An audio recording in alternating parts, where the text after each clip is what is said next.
welcome to this program. I'm Alan Gassman. We're talking today on nurturing success and achievement. It's the Pattie Boyd story. I'm here with my friend Jim Hartley and my new friend Pattie Boyd. And if you came on through CPA Academy, then you will have to watch closely for the polling questions. I'm not going to announce them, they'll just come up on your screen. And the answer is always all of the above, section D. So you don't have to think much. I don't want to distract you from this amazing program. So if you have any questions, if you want to ask a question for Pattie, if we can get to the questions, you can go to the inverted question pyramid and type in your question. Click there, type in your question, and then if we have time, we will get to the question. So Jim, do you want to introduce for us the amazing Pattie Boyd? Oh, well. Hello, old friends, and welcome new friends. It's awesome to be here today. The story, over the years, sometimes people accuse me of being a good storyteller, and I always tell them, you know, in order to be a good storyteller, you have to have great stories to tell. This is absolutely one of the great stories that I've ever come across. Beautiful lady, so talented, steeped in the history of music and the world. I mean, these people changed the world. In the midst of it, influencing, inspiring. It's just an incredible story. I don't know that we'll do our best today, but Pattie has done it so well. Two books are available, and we'll talk more about that later. But a web has been woven through her and with her, in her, that is just we'll hope to reveal more of that today than most of us know. And no matter what, it's intimate, it's direct. She's here, we're talking to her, and I couldn't be happier to be a part of this. So thank you, Alan. Thank you, Pattie, for bringing this together with us. I don't know, Pattie, do you have any opening comment you want to make to the folks out there? No, just to say hello to everybody and welcome them to this webinar, something I've never done before. And I don't really know what I'm doing now, except I will answer questions and hopefully, I don't know, help you understand where I'm coming from and what my story is about. Fantastic. So Pattie, your book, Wonderful Tonight, is one of the best books I have ever read.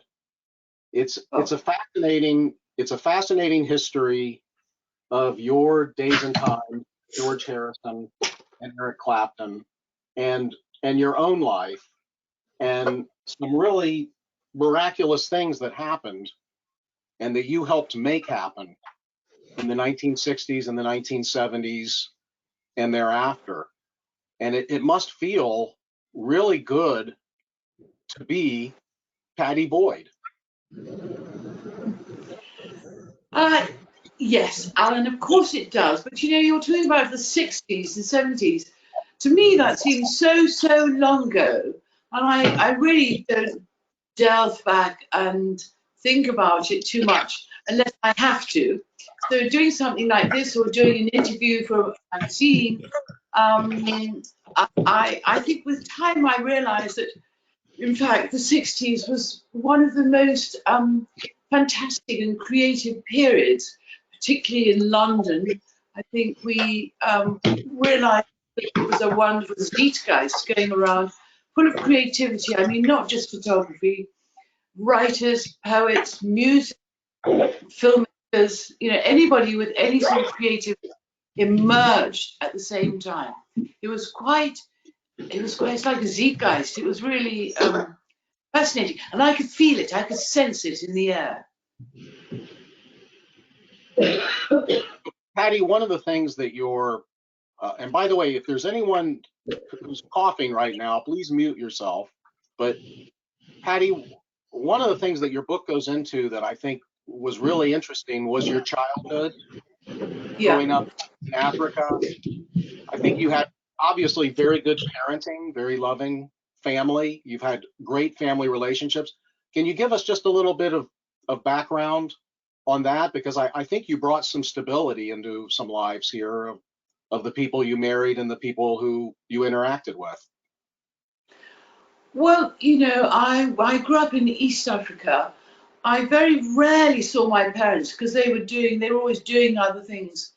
But I saw a lot of my grandparents who were quite wonderful. And they lived in a big, enormous house with beautiful gardens that just went, there was no boundary, they just went on into wilderness. And every so often wild animals would appear in the garden because they'd get lost. They'd wondering why the grass is so short. Where, you know, out in the jungle it's wild and long, and, you know, occasionally we find giraffes and all sorts of animals. And so this gave us a lot of freedom. We were very lucky children to be growing up in that great freedom. But then I was sent to boarding school, which I hated. Although it wasn't, you know, I mean, I hated it, but I hated it because I wanted to be at home. But I think that during that time in Africa, and at boarding school, I learned two things, very important things. One was insecurity, and the other was independence. Now, these two are extraordinary emotions that seem to fight each other. But in fact, every so often I can feel one of them overtaking me or the other one. So often I can feel very insecure. And then other times, I don't know what happens, I feel very independent. I'm sure that this sort of affected me later on in life, and maybe it still does. When I was married to George and Eric, I remember experiencing both of these emotions. And, you know, when you know that it's, I don't know if it's a weakness, you couldn't really call it a weakness, I suppose. It's just part of me. And it's something that I had to try and master, control. So one of the things that we want to talk about today is finding your passion and Yeah. how people find their passion and they live their passion. How did you find modeling, and was modeling your passion? And then how did you find photography, and was photography your passion? I loved modelling. I absolutely loved it. There's nothing more fun than getting a booking, put it in my diary, go to the studio, and I'm suddenly in fantasy land because I have to wear a dress or an outfit that is not me. And so I create a personality by putting on these clothes and this makeup. I'd always do my own makeup and hair. And it was wonderful, absolutely wonderful. I so enjoyed it because I'd created someone. It wasn't me. So now when I look at my photographs in the book and see all these modeling shots of me, I don't remember any of them. You see, because I created a persona for that day, for that session. And then I take off the clothes and I'm back, I revert to myself. So it was very interesting. While I was modeling, my boyfriend at the time suggested I bought a camera and learnt from all the photographers I was working with how to use a camera and what I was looking for through the lens. And I'm really glad I did this because gradually photography became such a passion for me that, you know, when I'm taking photographs and I'm looking through the lens and photographing, and then I just almost hold my breath because it's so exciting. I've almost got the shot, it's nearly there, and then have I got it or not got it? And the exciting thing about film is that you would really never know. You have to be so patient, waiting for the film to be processed. And then you see, great, you've got, I always found out one roll of film, there'd be one that would be sort of acceptable to me. So the passion keeps going. It kept drawing me back to try again and again to get the perfect shot. So you are a perfectionist. Oh, yes, I am. I am. Absolutely. And I see perfection only in one area, Do you know what that is? No. Nature. Nature is perfect. You just see a flower growing and emerging from a little, you plant a seed and just two little leaves emerge. And then from that, life begins. And it's the most magical thing to realize. And that's just in nature. So, you know, it's perfect. I think nature is perfect. You just need to look at a sunset. Right. All right. So now let's talk about a couple of other people and their passions. Yeah. You've got George Harrison here, Eric Clapton. You married George Harrison in 1966, later divorced, later married Eric Clapton. And these gentlemen clearly had a passion for music and clearly had a passion for you and clearly had a passion for each other. How did all that work? How does all that work? And what lessons can be learned from that? I think that because they are both very, very, very creative musicians, and I know that music was on their mind all the time, even when they're asleep, their feet, a foot would be tapping to some music in their head. So music is always there. And I think only other musicians understand that. It's an understanding that can only be shared with other musicians. And I think because of that, it ties a very tight bond. It's the glue that binds people. And I think because of that, they were always friends because they understood each other. They understood each other's music. So because I'm in the middle at one point in time, doesn't really matter. You know, I might be amused to both of them, but what they have is very, very special. And what did you do, or what were you that caused them to have such passion for you? If I knew, I'd sell it. I don't know. You know, how would I know this? Right. Can you, if you don't mind, can you tell us about this picture and what that day was like? Yeah, this was the most extraordinary day. Eric and I were at home just hanging out, and then we heard a car in the drive, on the gravel drive, and then a banging on the door, and the door opens because we never really locked our doors. Unlike now, of course, you know, we're all unsafe. Anyway, and it was George, and he was saying, hi, I'm here. I hope you're not eating meat. We go, no. And he had just come by to say hello. And at first I was really nervous, and I thought, oh my God, should I be here or should I be with George? And I was totally confused for a while. And then I realized, hey, relax, it's fine. These guys love each other. And so they were just sitting there talking about music, probably. And I went to go and get some drinks for us all. And, you know, their bond, their friendship was never broken. There was nothing that could ever break it. And why would it be broken, you know? And so it made me really happy that they were happy to be with each other in each other's company. And if I could ask, are they smoking cigarettes here, tobacco? Yeah, I think so. I think it was too early for a joint. All right. And the song Savoy Truffle comes to mind. Did Eric really have a sweet tooth? Did he really like to eat sweets? That's what I heard. Not particularly, no. I've read that as well. And I don't know, I don't know where the idea came from. I remember George and I having a box of chocolates, and you open the lid, and then there's a list and a photograph for every chocolate and the different names. And we thought it was really amusing, some of the names that they'd given to the chocolates. I don't see you any longer. Do you see me? Yeah, you'll come back in just a minute. There's a polling question thing. Oh, We're okay. giving the CPAs the opportunity to answer a question. But go ahead.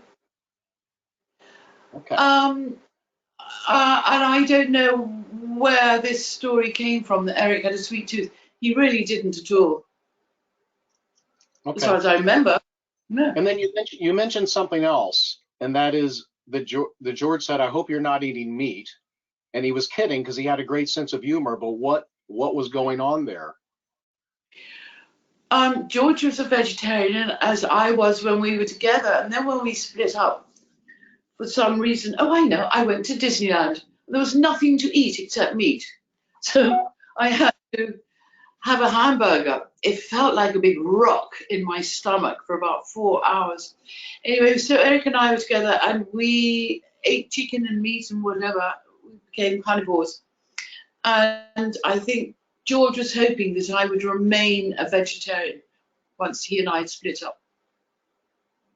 Ah, that's interesting. Okay, so my second topic is how people work with each other to create music, to create anything important.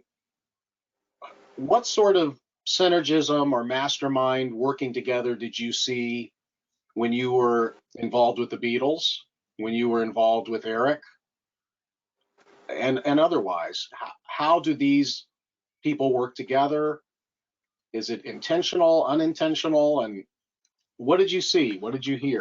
What I did you think? think I think I think people working together is very good, and I think people help each other consciously or unconsciously when the minds are in the same area. And so songwriting somehow is, I noticed that it was more productive when there are two people working together than just one on his own. Got it. And then I know I read in your book that you and George and John Lennon and Cynthia would go on holiday, and at least one time you went on holiday and you stayed on a boat. Were John and George working on music during that time, or were they actually able to take that time away? You see, the thing is, you can say working on music. I mean, they never stop playing music. So whether you consider it work or play, I don't know. It's just something they do as part of their lives.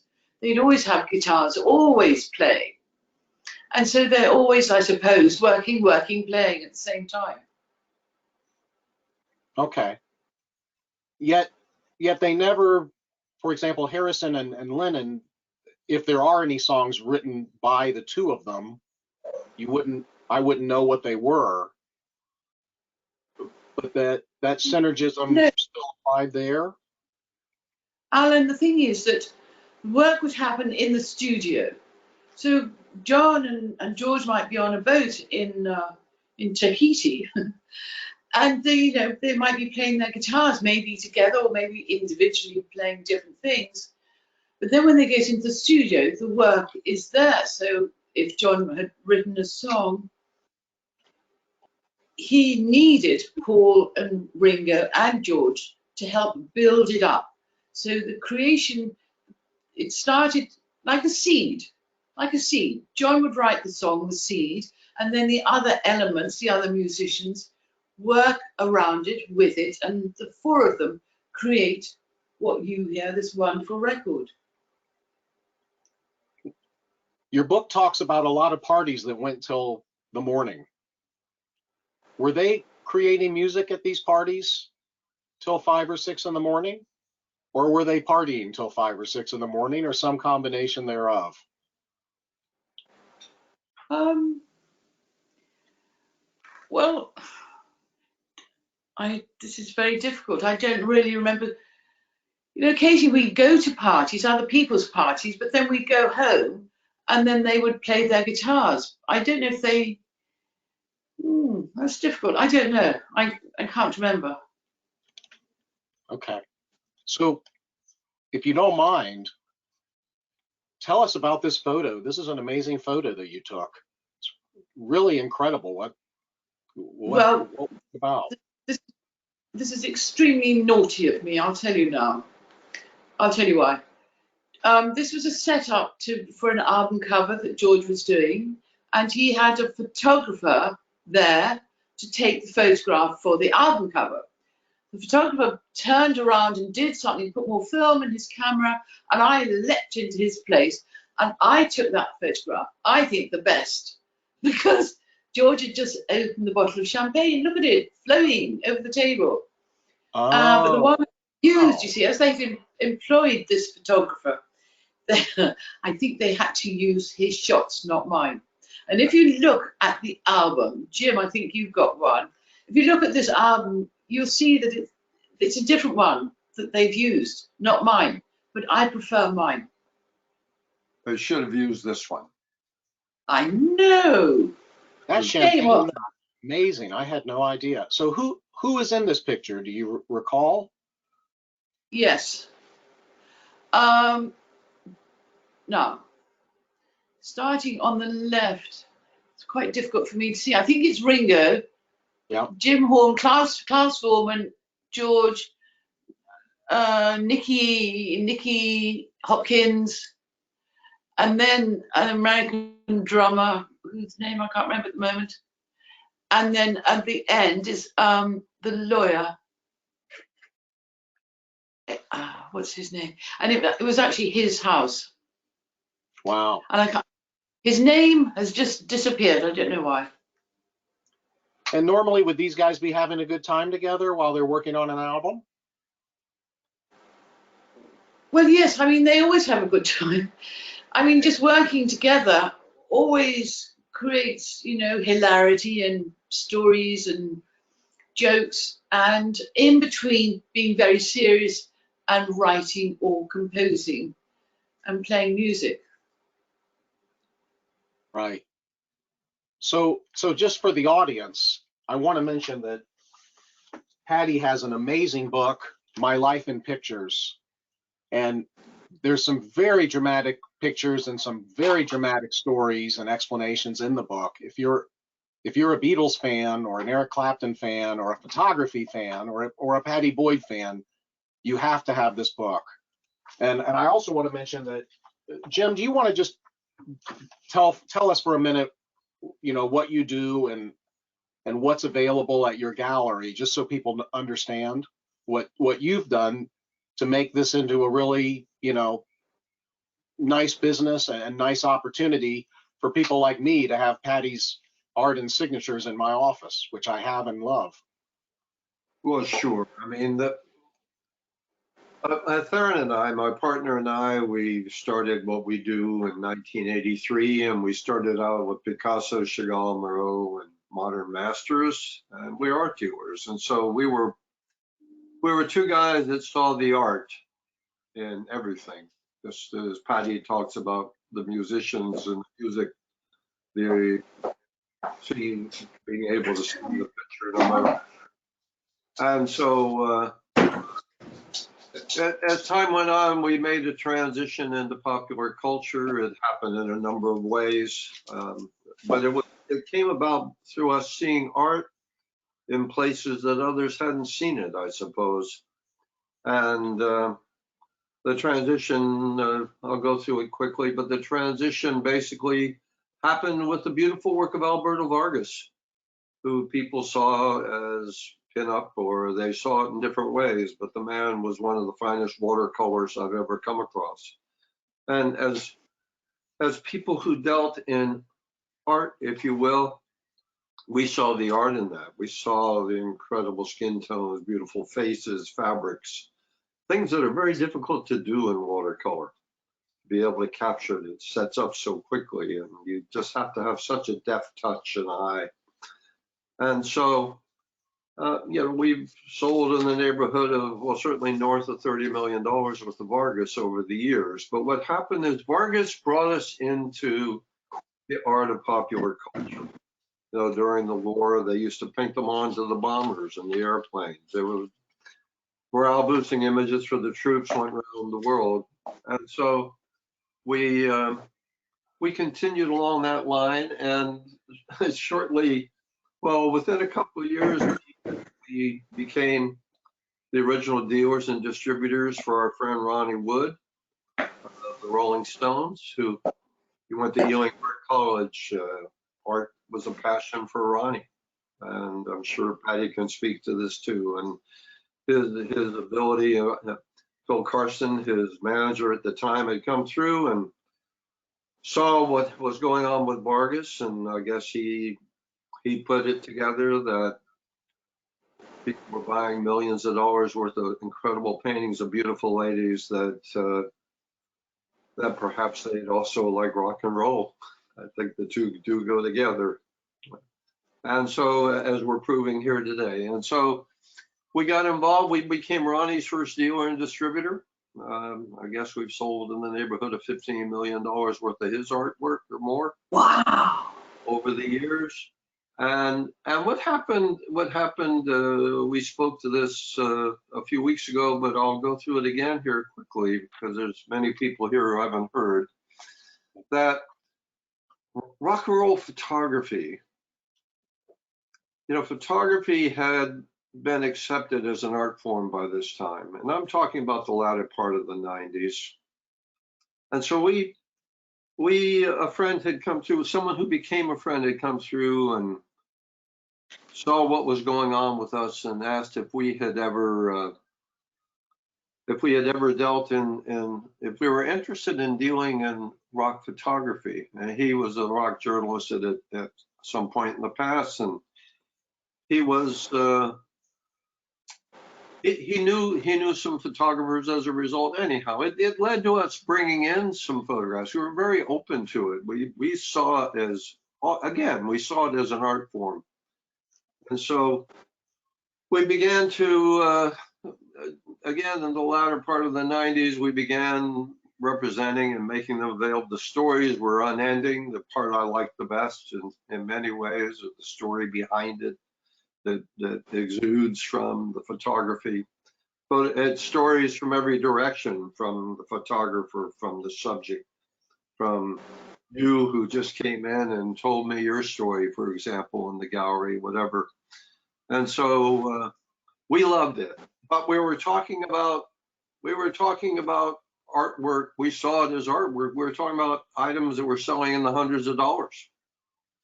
And basically the photographers who had done all this great work and spent those years and traveled and night and day and capturing just that special moment had the eye and the skill, the talent and passion for it, that they didn't have a pathway to a market. They weren't able really, other than pop-up shows or selling personally, they weren't able to offer their photographs. And certainly there wasn't any money in it. There wasn't a way to make a living per se at the time. And so Theron and I saw that. We saw this story and we wanted to share it. We saw the art in it. And I suppose you could also say that we were, in a sense, it's two-pronged. One, we were the first to both see the art in the genre, but also to have the clout to do something about it. And so we became more seriously involved. And frankly, the early tipping point was Bob Freeman, Robert Freeman, who had done 5 of the Beatles covers. And we started thinking, how in the world can we do something more with this? Again, it was selling in the hundreds of dollars. And so with Robert Freeman, we kept asking if he would send us, we figured out if we had originals of album covers, that perhaps those would show more value. They're more famous, more people know them, more people would be interested. And so we at some point kept asking him if he'd send, and he didn't seem to do that. He was nice about it, but he just, I'm sure he was living in Spain. I'm sure he felt like it'll be, I'll have to do it, send it to you, it'll be too much trouble and you probably won't be able to get anything for it. But anyhow, we kept asking nicely, and eventually one day we received this Beatles for sale from him. and a note with it that basically said, okay, if you can sell this for 15,000, I'll send you another one. And again, at the time, we hadn't sold anything for 1,000 yet in the way of rock photography. And within a week, we sold it. And he sent us another, and we sold it, and then a rubber sole, etc. And so we kept, in a sense, in a very short time, maybe just a 2 or 3 month period, you could say that a standard, the comps, the comparative pricing, had a structure, and we had some basis, and things began to proliferate after that. We, through the assistance of our friend, other galleries got involved, other photographers, they saw that there was more value that they might glean from their life's work, and so more and more people got involved, both selling as well as offering their photographs. Guys like Jerry Schatzberg had sold his photographs of Dylan at the time, and when he was a filmmaker, he didn't really need to do it, but when he saw the kind of numbers that were starting to be gleaned, he got involved in that. Well, anyhow, to go on now, today we're talking about having, probably a couple of hundred artists and photographers and such that we deal with. I mean, that early show at Pattie was I mean, it was fantastic. We did the show, and people flew in from all over to meet Pattie and to see her work and to have it shared. And I was mentioning during our warm-up today that first exhibition with her, I don't have the exact numbers in front of me, but I mean, somewhere between 60 and 80 of her photographs sold during that period of time, during the month-long exhibition. That's great. Jim, let me get on to the next topic, and then we'll say what happened after that later. So, Pattie, my next topic was Malcolm Gladwell is a well-known American author. He wrote a book called Outliers, and he said the reason the Beatles and the Stones and people like Clapton were so successful was because they got a head start. They were the first ones who had 10,000 hours in. They had what, 10,000? 10,000 hours, which would be at 3,000 hours a year, that would be 3 years. That they were the first ones who had that kind of time in it to work out their genius.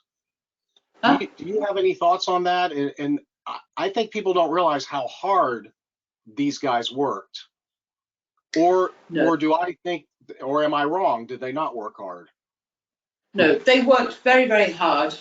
And in the beginning, I think that most British bands used to tour England and Europe endlessly in really shabby conditions and very poor. There wasn't much money then, but they kept going to play at all these different venues. And this was the hard work. This was treading the boards, and it was hard. Their audience, with time, obviously, their audiences became larger.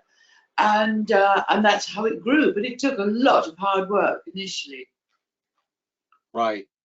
Oh, by the way, I didn't want to forget to mention Jeff Beck, because you have a beautiful picture with Jeff Beck.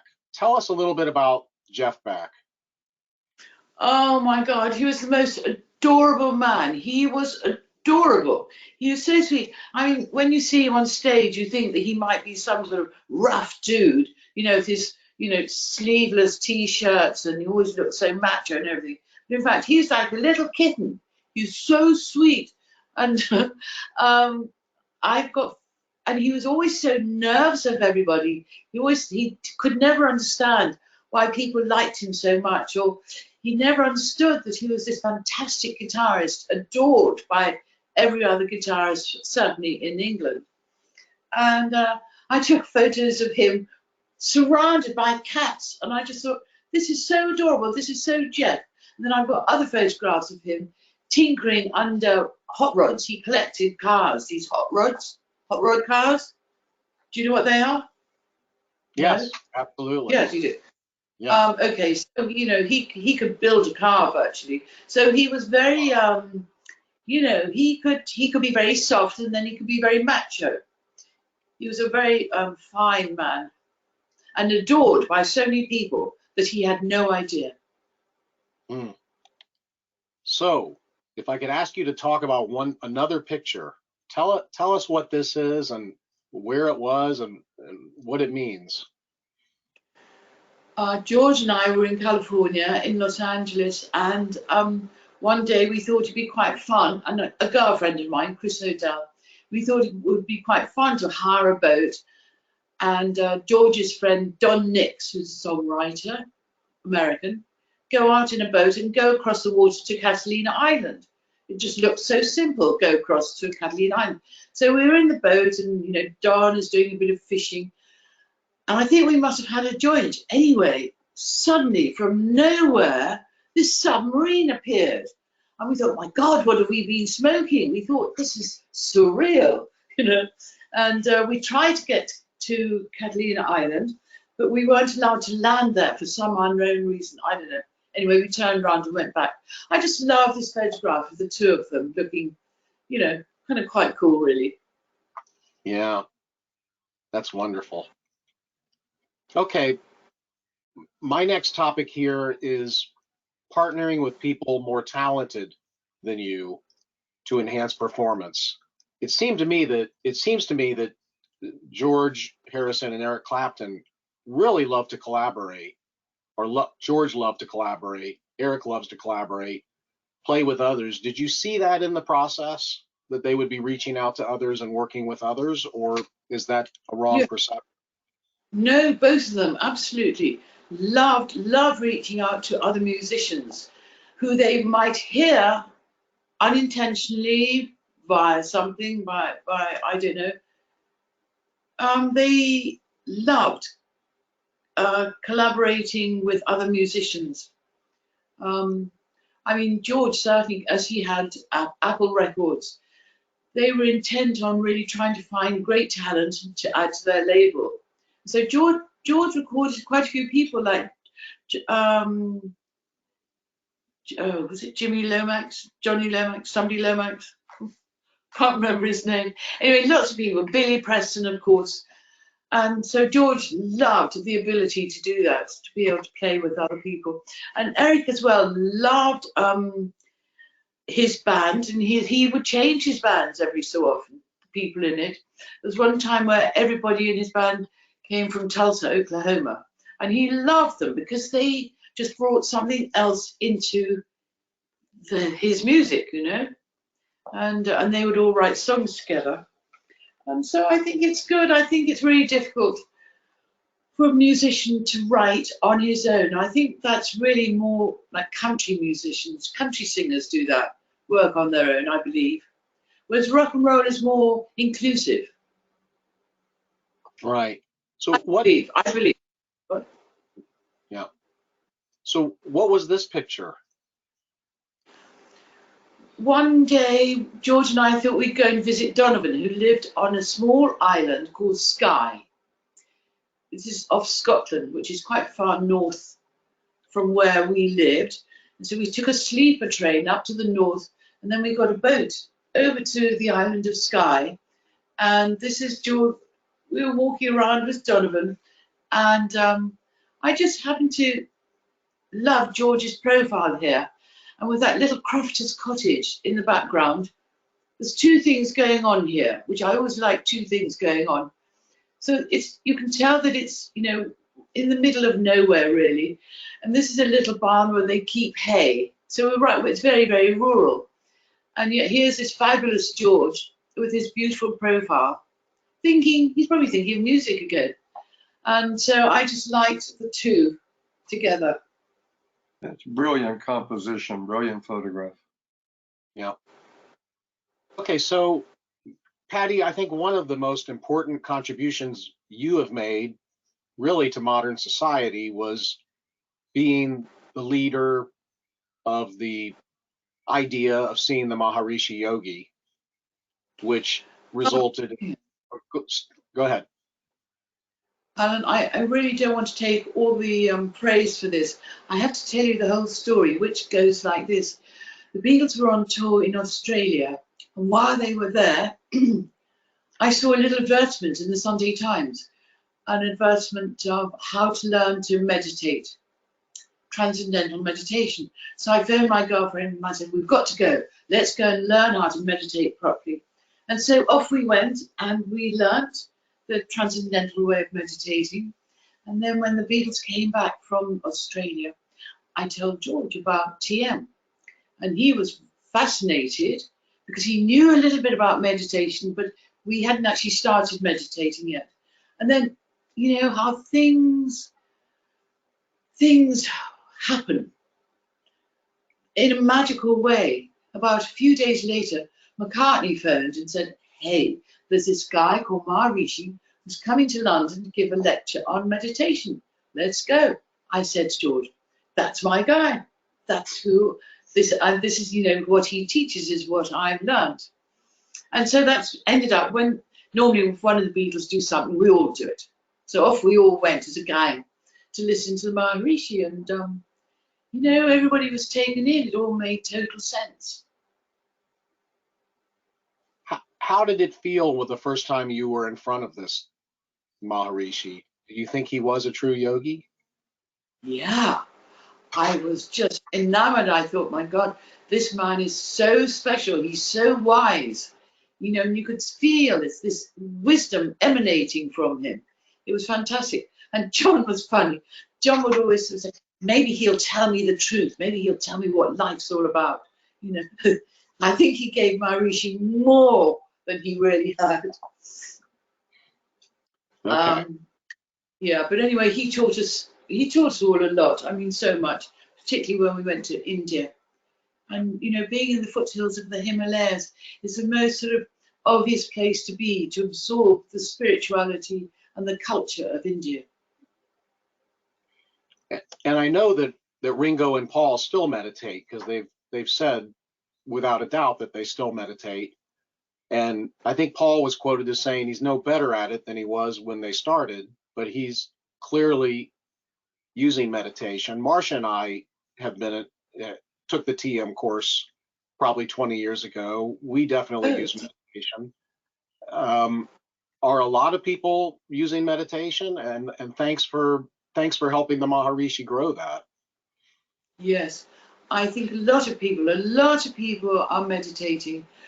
And Maharishi's main point, I think, really was that he could see that the world and society would advance to such an extent that, you know, everything is such a rush and there's no time for anything, and people will become more stressed. And he thought it was essential that everybody learns how to meditate. You know, just as a little area of calm in this chaos that we're living in now, which is where everything is so fast and there's hardly time to think. But if you take the time out to meditate, it's wonderful. It's wonderful. So what does this picture say for you? Was this an initial meeting, or this was an initial trip? No, this is Maharishi was incredibly kind to us. I suppose why not? The Beatles. Anyway, he would give us our own private lessons as well. And so we'd all sit around, and I think George was showing him a photograph of something, I don't know. In a way, I thought, oh my God, that's a Polaroid, but it can't be a Polaroid. It's too early. And you see, and this Maharishi was so overwhelmed by the attention that the press gave to him now, because the Beatles were involved, that he realized that more people would want to come to his ashram and learn how to meditate. And you can see what is amusing about this photograph. It's not meant to be amusing, but I think it is. In the background, you can see one of the guys still building one of the houses. Oh, yeah. It's not hilarious. He's on the roof, putting the roof on. That's interesting. Wow. So, you know, initially when you look at this photograph, you think, oh, that's lovely, George and Maharishi, you have a sweet, nice relationship they're having. And then you see this guy in the background on the roof building like mad. More people are going to arrive any minute now. Now, was Ravi Shankar at all involved with the Maharishi or meditation? No. Or no? The year before we went to India to meditate, to learn how to meditate. Ravi Shankar invited George and I to go to India. And while we were there, he introduced us to wonderful Indian culture. For example, he got a yoga teacher to come to our hotel every morning, and then he introduced us to spiritualism, and he just described meditation, although he didn't give us his form of meditation, and obviously Indian music, and so he taught us a lot about Indian culture. Beautiful. Okay, so my next point here is a lot of people think that they'll be successful immediately, or maybe people like the Beatles and Eric Clapton just walked out one day with a guitar and suddenly everything happened for them. And I see you nodding your head no. What did No, that I mean, story that's in movies. That's in movies, Alan. That doesn't happen in real life. If you want something, you've got to fight and you've got to go and get it. You have to work hard and have, a vision, know where you're going. And the Beatles always knew where they were going. They'd say to John, "Where are we going, Johnny?" And he'd say, "To the tippy top." And did you hear them say that many times? That was a common thing that they would do? I think I heard it a couple of times, but it was one of their jokes. I think it started when they were working very hard in Hamburg before they were famous Beatles, and in order to keep themselves up and keep going.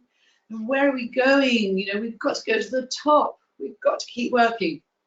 It was a struggle. It was not easy for them, but because they all had such a great sense of humour, this kept them going too.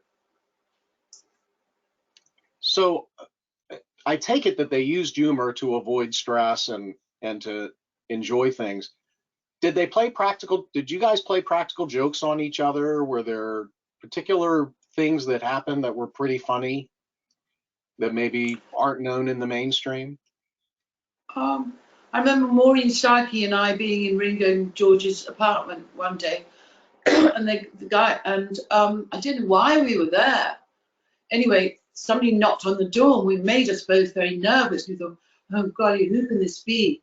And I opened this door slightly, and this man said, "Oh, come on, girls, let me in, let me in." And we were trying to close the door, and it was Paul. He's got a wig on, and he was trying to, be silly, just playing a little trick on us.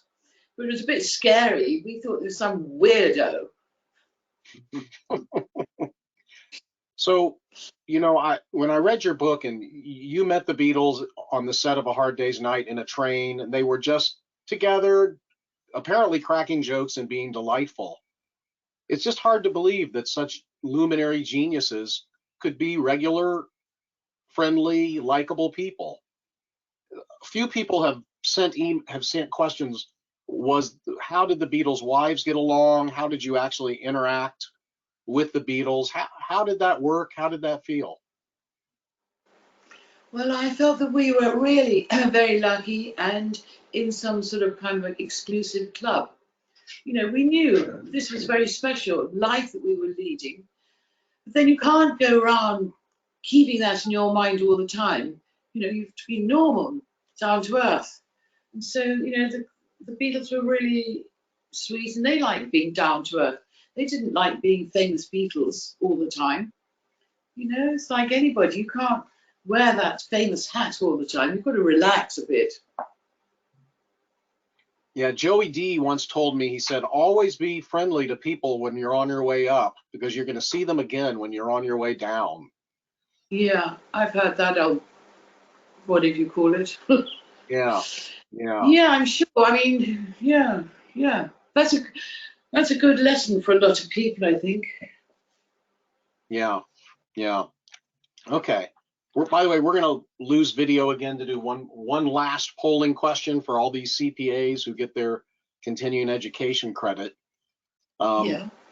Well, while we're doing it, my next topic is on mentorship.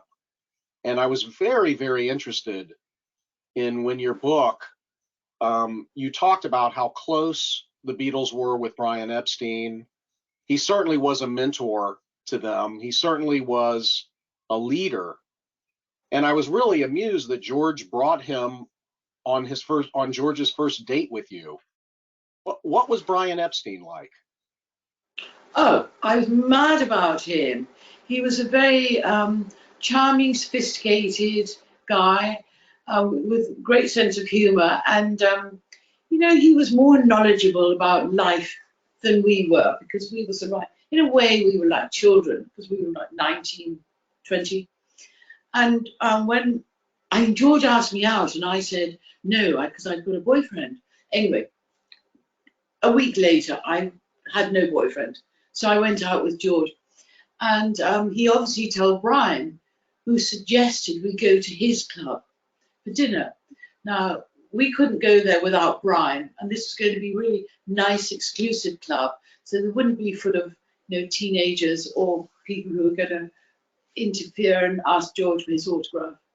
So Brian came with us for many reasons, but one, I think, so that he can guide us with the menu, because and particularly the wine menu, because Brian knew which were the best wines to drink and what we should choose to eat. And, you know, he was just helping us because he was quite a sophisticated guy anyway, you know, and he was great fun to be with. He was also gay, and I thought it set a great example that the Beatles would associate with and have a gay manager. I thought it was very impressive that the Beatles, when they came to the United States, would not play to a segregated audience. Oh, Do yeah. you have any memories, thoughts, or feelings on those types of things that the Beatles influenced? And was that intentional, unintentional? What was really going on behind the scenes? Well, I think that, you know, they were so very fond of Brian. They met him because his father owned a record shop in Liverpool, and they'd go there constantly to listen to whatever music would come in. And they really liked Brian. They respected him. I don't think they actually thought, oh, he's gay. You know, it's just like, Brian is Brian. And they respected him. And they certainly didn't like any segregation at all of any kind. And, you know, I mean, they were like regular guys, really and truly, and honourable and honest, and not judgmental. You know, they're very real people, really real, down-to-earth musicians, creative musicians. And, you know, they hated injustice, of course, like we all do. And what else to say? Yeah. What do you think George would think about the world situation if he were here today? Oh, I think it would make him very upset and very annoyed, and he would be angry because there's so much going on that's unkind and cruel and unjust. And people's oversensitivity is beyond my thinking. I'm sure George would feel the same. It's like people can't take a joke. You know, people are so sensitive now that you daren't tell a joke of any kind. And so, being English, of course, we love jokes. You have to be careful now. Not everyone wants to laugh, which is sad. Yes, absolutely. Okay, my next topic. Happy wife, happy life. You obviously made George and Eric very happy. Yes. And, yep. Now, this photograph I took the summer after we'd been in India meditating, and I was absolutely thrilled that my roses had grown up. I was so, you know, longed to see these roses, and I was thrilled. And I wanted to photograph them, not us. So I set up my tripod, and George and I had been swimming, and I said, oh, come here, stand next to me, because I want to photograph the roses. And he did. But because it was taking such a long time, instead of looking at the camera, he looked away. Now, what's interesting, I think, about this is we can plan things in our lives, in our work, in any situation, you can plan something. And unless it's perfect in the way you want it, we miss the idea that the imperfection is actually more charming. See, now this would be a very different photograph. If George was looking at me, looking at the camera, at the lens, it would be a different photograph. But now, as he's looking away, he wasn't meant to be looking away, but now I can think, he had got some music going on in his head and he's thinking of something else. So we have two different things here, what was expected and what was unexpected. The unexpected, I think, is better. Do you understand Absolutely. what I'm saying? Yeah. Yep, absolutely. So going back to happy wife, happy life, what other lessons can we learn from your knowledge? Well, I have to tell you, my other passion is cooking. I love cooking. And I think men like food. And there's nothing nicer, there's nothing more fun than making like delicious food and seeing somebody's face smile as they take that first bite of whatever it is. And I like to grow vegetables as well. So cooking and photography to me are just the best. During lockdown, I just thought, what the hell am I going to do? What am I going to do? And then I don't know why, but I suddenly thought, I'll do a podcast. Because I was making wonderful lunches for my husband every day and photographing them. And then I thought, I'll do a podcast called Lockdown Lunches. So then you hear me say, okay, here are all the ingredients, chop, chop, chop, do this, do that. And you'll see a photograph of the finished food, whatever it is. And so this is my first venture into podcasts. Well, you're darn good at it, that's for sure. And then, I couldn't let go of the idea of podcasts. I thought this is great fun. So then I progressed. I knew that Twiggy, a friend of mine, was doing a podcast called Tea with Twiggy. And I thought, that's not me. I'm going to do one called Cocktails with Pattie. So I've got all these different musicians and I ask them what their favorite cocktail is. I go to their house or they come here. We make the cocktail, drink it and gossip. And it's such fun.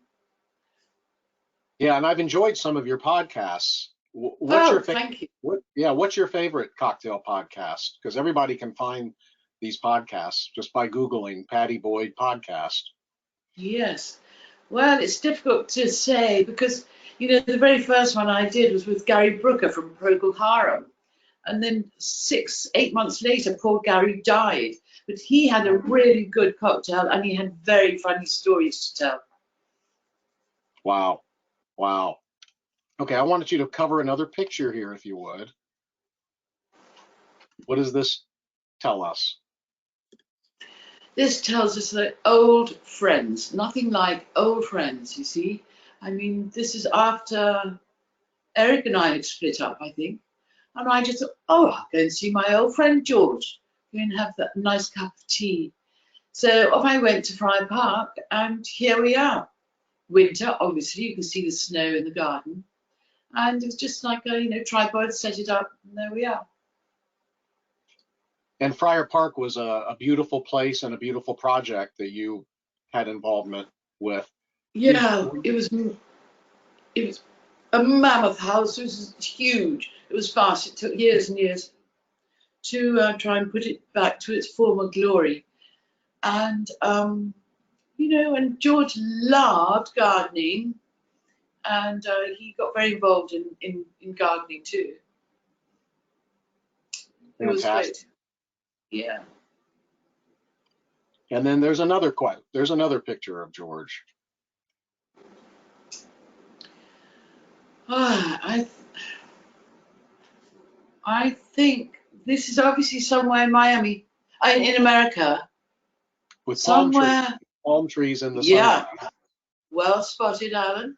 Palm trees. So where are we? Palm Springs. Yeah. We went to Palm Springs with Ringo and Maureen. I can't remember why, but anyway, we were there. And I just thought it was fun to see the palm trees reflected in George's dark glasses. Nice. That's a beautiful picture. Yes. All right. We have questions from the audience. One is the audience says Linda and Paul McCartney were also vegetarian. What was your relationship with the other Beatles wives? Well, we all got on, as I said earlier, because we realised, of course, we are in quite a unique position, and we're really lucky. And plus, it's fun. We're with the guys who make us laugh all the time, and they all love each other. And it was great fun for us. We all love being together.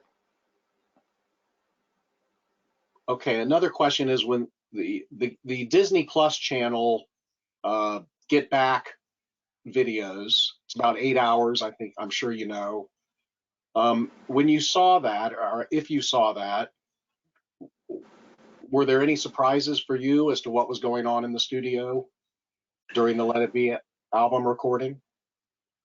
I didn't see those films because I don't have Disney Plus. I didn't see it, but I went to the premiere. I was invited to the premiere in London, where the director had pieced together an amount for a movie, length of the movie, and I thought it was wonderful. I loved it. This is when they were doing the concert on the roof at Apple, and I had forgotten how hilariously funny John Lennon was. And like with any group of people that are working together, there have to be tensions every so often. You can't be giggling like a sort of cartoon character, when you're being creative. You've got to have sort of tension. I thought it was kind of interesting in the studio when they were working. I really must take time out and watch the Disney Channel of the whole thing. I think the original Let It Be.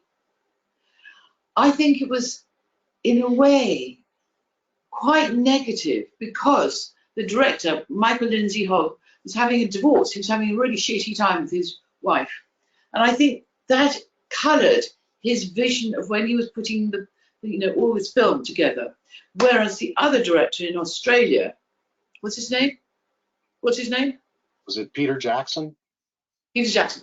Right. Peter's a really happy, jolly guy, living in the sunshine in Australia. And he had a completely, he had all these hours and hours and hours of film to put together. And I think because he was happy, he put it together with a different attitude. I might be completely wrong, but this is what I feel. And in the film, it is very clear that George worked very hard to get that guitar to do what it needed to do. It clearly showed that he was very serious and working very hard.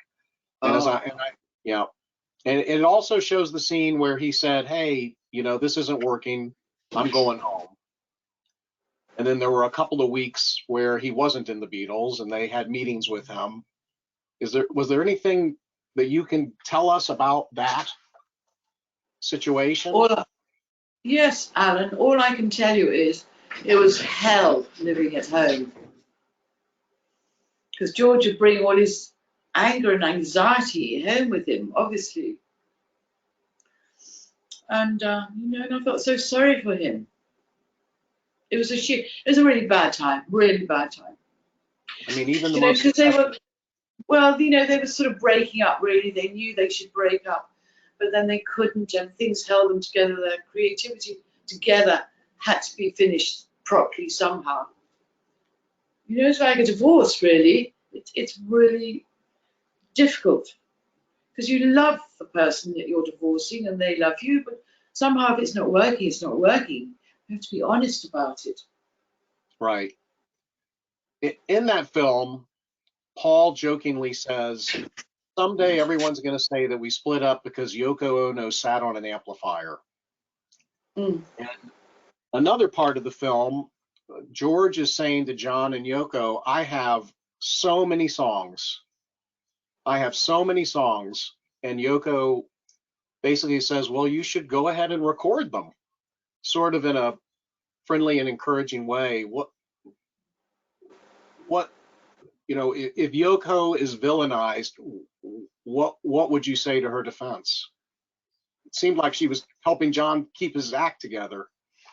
She was. I don't know why she's villainized like that. I really don't. I mean, John absolutely adored her, and she encouraged him to carry on. She was very encouraging. I don't know why people. I don't know. I don't know. It's a mystery to me why the great public decide they don't like somebody. It's scary. Must be horrible to have been her. Right. Okay, somebody asks, in the Get Back sessions, they're serving the Beatles glasses of cocktails. Would you have any idea what they were drinking in those cocktails? Did they have a favorite drink? Yeah, when they first came to London, their favorite drink was whiskey and Coke. But see, not having seen a film, I don't know what color was this drink? Was it dark? I think it was like purple. It was colored. Oh. Well, I can't imagine what that could be. There's Yeah. one drink called blue curacao, which is it's a liqueur, and that's blue. But I can't imagine why they would drink that. Yeah. Okay. Then somebody asked, what are your happiest moments with George, and what are your happiest moments with Eric? Are they serious? Well, it must have been nice to hear the song Layla for the first time. No, that made me so nervous. I loved it. Of course, I was deeply, deeply flattered, but I thought, George is going to work this one out. And then, and this was, Eric wrote Layla about 4 years before he and I got together. So, Wow. yeah, so it was, I was deeply flattered. What can I say? I was deeply flattered, but it made me nervous thinking about George's reaction. Yeah. Okay. Well, we're well past an hour here, Pattie, and I have more questions, but I don't want to inconvenience you. I think you may have other things to do. So It's tea time. It's tea time.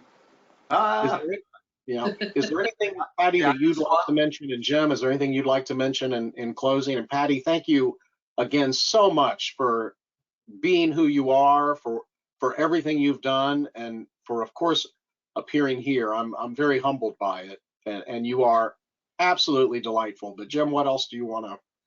Well, I have one. Yes. Well, Alan, thank you, Alan. Thank you very much for being so kind. Also, thank you for inviting me on this adventure. I don't know how many you do of them, but this was certainly my first experience, and it didn't hurt at all. Well, you were a great model, but you could have been a great actress too. It's not too late to get started. You're wonderful. Oh, I'm sorry. There's no actress in me at all. No, I'm much safer behind the camera. well, thank Jim, you, want Pattie. to say something? Oops, sorry. Well, You want to say something, Jim? I was just telling you thank you. It's lovely, delightful to see you. It's been a while since we've seen one another face to face. So I know. much appreciated. And for those of you who are viewers, Pattie has a beautiful website that you can find, and Jim has a wonderful website, San Francisco Art Exchange, and a lot of Pattie's work is on that art exchange. So please visit it. If you've never spoken to Jim, he's a delight to speak with. Pattie, I hope we can have you back sometime if we can ever serve you in any way. And I hope that everybody, thank you. I hope that everybody has a wonderful rest of your day. Me too. Thank you, Jim, as well. Oh. Lovely to see you. All right. Take care. Take care. Bye-bye. Bye-bye. Bye.